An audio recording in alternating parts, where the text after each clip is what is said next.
আসসালামু আলাইকুম। কেমন আছেন সবাই? বরাবরের মতো আজকে আমি আপনাদের সাথে নতুন একটা টপিক নিয়ে আলোচনা করব। বিশেষ করে যারা দীর্ঘদিন ধরেই রেফ্রিজারেশন এন্ড এয়ার কন্ডিশন নিয়ে পড়াশোনা করতেছেন এবং কি শেষ করে ফেলছেন, তাদের মনের ভিতর ধারণা যে আমরা যেহেতু এই ডিপার্টমেন্টে পড়াশোনা করেছি, আমরা কি বেশি টাকা স্যালারি কোনো জব করতে পারবো? অথবা যারা বিশেষ করে বিভিন্ন প্রজেক্ট ইঞ্জিনিয়ারের প্রজেক্টে ইনস্টলেশনের কাজে নিয়োজিত, তাদের কাছে অনেক মনের ধারণা। যেমন ধরেন একটা চিলার প্রজেক্ট, সেন্ট্রাল এয়ার কন্ডিশনিংয়ের ওয়াটার কুল চিলার হতে পারে, এয়ার কুল চিলার হতে পারে, অথবা ভিআরএফ এয়ার কন্ডিশনিং হতে পারে, অথবা ভেন্টিলেশনের ডাক্টিং হতে পারে এয়ার কম্প্রেশন বা কুলিং টাওয়ার। এইসব কাজ কি আমরা বিভিন্ন ড্রয়িং দেখে এই কাজগুলো করে থাকি। এই ড্রয়িংগুলো কি আমরা করতে পারবো, বা এই ড্রয়িংগুলো কিভাবে করে? এই যে ধরেন, আমি এর আগে একটা ভিডিওতে দেখিয়েছিলাম, এই যে এরকম একটা প্রোডাক্ট গাইড দেখাইছিলাম যে যারা রেফ্রিজারেশন এয়ার কন্ডিশন ডিপার্টমেন্টে পড়েন তাদের এই প্রোডাক্টগুলো সম্বন্ধে আপনাদের ধারণা থাকা দরকার। যেমন সেন্ট্রাল এয়ার কন্ডিশনিংয়ের এই ইকুইপমেন্টগুলো ইউজ করা হয়। এই যে ধরেন যে এটা একটা চিলার, তো এক একটার এক এক নাম আছে এই চিলারগুলা। তারপরে ধরতে পারছেন এই জায়গায় দেখেন বিভিন্ন টাইপের প্যাকেজ টাইপ আছে। এই যে এখানে একটা আউটডোর ইউনিট দেখতেছেন, এটা VRF air conditioning outdoor unit. তো এরকমভাবে বিভিন্নভাবে এরকম টাইপের বিভিন্ন টাইপের ইনডোর আউটডোর আছে। তো এই জিনিসগুলা কিভাবে তার ক্যাপাসিটি নির্ণয় করতে হয়? ধরেন যে আমরা তো সবসময় রেগুলার করেই আসতেছি যে একটা ড্রয়িং আছে, ড্রয়িংয়ের ডাক্টের সাইজ এত, যে 5 টনের একটা ডাক্টের সাইজ এত, তারপরে একটা ডিফিউজার গেছে তার সাইজ এত, এটা দেখতেছি, ওয়ার্কারদের কাজ করতেছি। এই কাজটাও আমরা অনেকেই পারি না। তাহলে ভাই, যারা এই ডাক্টিং সাইজেসটা করেছে তারা কিভাবে করেছে? বা একটা সেন্ট্রাল এয়ার কন্ডিশন প্ল্যান আপনি যখন দেখবেন যে একটা বিল্ডিংয়ে দেখতেছেন যে এয়ার কুল চিলার, আরেকটা বিল্ডিংয়ে দেখতেছেন ওয়াটার কুল চিলার, তাহলে কেন ওই বিল্ডিংটাতে যেখানে ওয়াটার কুল চিলার সেখানে কেন এয়ার কুল চিলার করলো না? বা কেন ভিআরএফ এয়ার কন্ডিশনিং করলো না? কারণ আমাদের এয়ার কন্ডিশনিং কাজই তো ঠান্ডা করা। আমরা তো একটা স্প্লিটটাই বেশি লাগাইতে পারি অল্প দামে। তাহলে কেন আমরা কেন্দ্রীয় শীতাতপ নিয়ন্ত্রণ পদ্ধতি করব? কেন আমরা সেন্ট্রাল এয়ার কন্ডিশনিং করবো? এর বেনিফিটটা কি? আচ্ছা, যখন আপনারা ধরেন ভিআরএফ এয়ার কন্ডিশনিং করতে যান, দেখেন যে বিভিন্ন জায়গায় বিভিন্ন ডায়ার পাইপ সাইজ অথবা বিভিন্ন রেফ্রিজারেটরের সাইজ, এটা কিভাবে ক্যালকুলেশন করতে হয়? অথবা আপনি দেখছেন কোনো একটা ডাক্টের উপরে ইনসুলেশন আছে, কোনো জায়গায় ডাক্টের ইনসুলেশন নাই, কেন করতে হয়? তারপরে এর আগে আমি একটা আলোচনা করছিলাম যে একোস্টিক লাইনিং, ডাক্টের ভিতরে এক টাইপের ইনসুলেশনের মতো একটা মেটেরিয়াল দেওয়া হয় যাকে বলি একোস্টিক ডাক্ট লাইন। এটা কেন করতে হয়?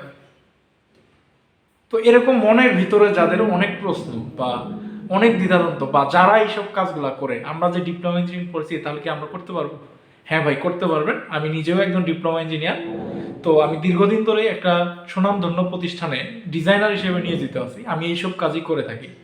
ধরেন একটা বিল্ডিংয়ে কিভাবে এয়ার কন্ডিশনিং করবে পুরো প্ল্যানিংটা আমি করি, করার পরে কস্টিংটা কত হবে এই টাকাটাও আমি বের করি, এবং কি সেই অনুযায়ী আমি একটা ড্রয়িং করি। সেই ড্রয়িং দেখে প্রজেক্ট ইঞ্জিনিয়াররা প্রজেক্টের কাজগুলো সম্পন্ন করে থাকে।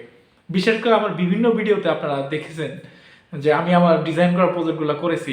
তো অনেকের আসলে বিষয়গুলো ভালো লাগছে, আবার অনেকের হয়তো ভালো লাগেনি।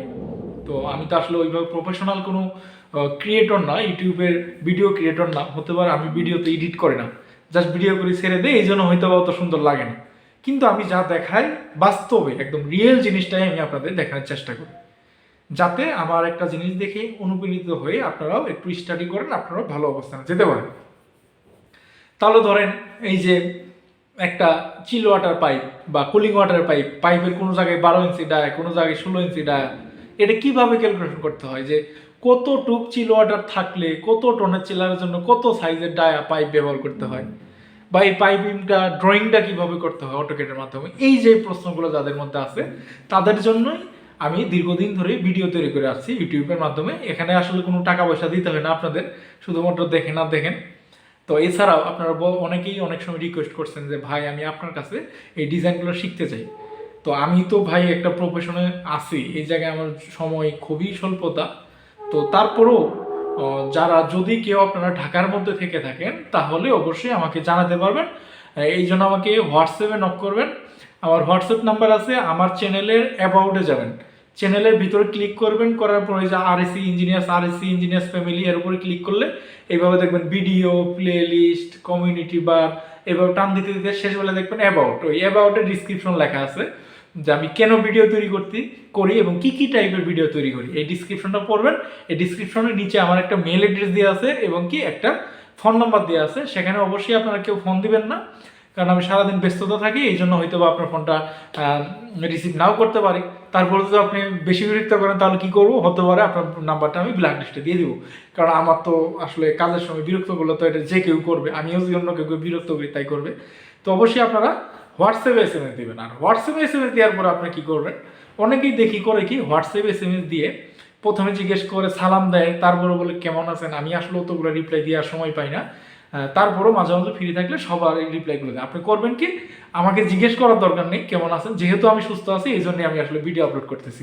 অসুস্থ থাকলে তো আসলে ভিডিও আপলোড করতাম না, আলহামদুলিল্লাহ আমি সুস্থ আছি। দয়া করে আপনারা আমার সুস্থতার কথা না জিজ্ঞেস করলেও ভালো হয়।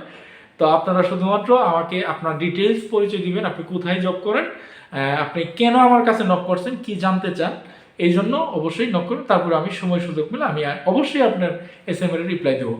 তো যারা এখন আমার চ্যানেলটি সাবস্ক্রাইব করেন দ্রুত সাবস্ক্রাইব করে নেন, আর যারা করেছেন তাদেরকে অসংখ্য ধন্যবাদ। আসসালামু আলাইকুম।